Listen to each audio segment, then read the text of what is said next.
আমি কাঁদতে কাঁদতে খুশির ঘরে যাই মায়ের মৃত্যুর খবর নিয়ে, এমন মন্তব্য করেছেন জাহ্নবী কাপুর।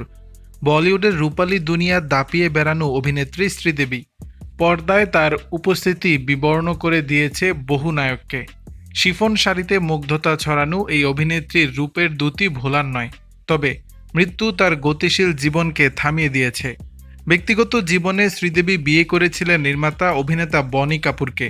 এ সংসারে তাদের দুই মেয়ে, জাহ্নবী কাপুর ও খুশি কাপুর। বেশ আগে বলিউডে পা রেখে সুনাম কুড়িয়েছেন শ্রীদেবীর বড় কন্যা জাহ্নবী। বছর দুয়েক আগে ছোট কন্যা খুশি কাপুরেরও চলচ্চিত্রে অভিষেক হয়েছে। দুবাইয়ে মারা যান শ্রীদেবী। মায়ের মৃত্যুর খবর কিভাবে পেয়েছিলেন জাহ্নবী খুশি? এর আগে কফি উইথ কারণ অনুষ্ঠানে অতিথি হয়ে সেই স্মৃতিচারণ করেন ধারাক তারকা জাহ্নবী।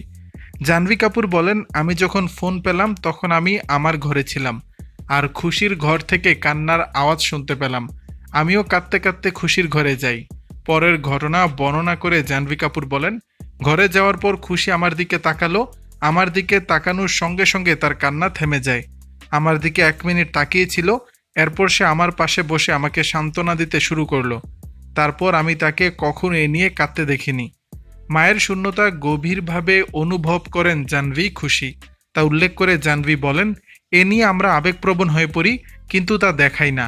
আমার মনে হয় নতুন এই বাস্তবতা গ্রহণ করতে হবে। 2018 সালের 24 ফেব্রুয়ারি হৃদরোগে আক্রান্ত হয়ে দুবাইয়ে মৃত্যুবরণ করেন শ্রীদেবী।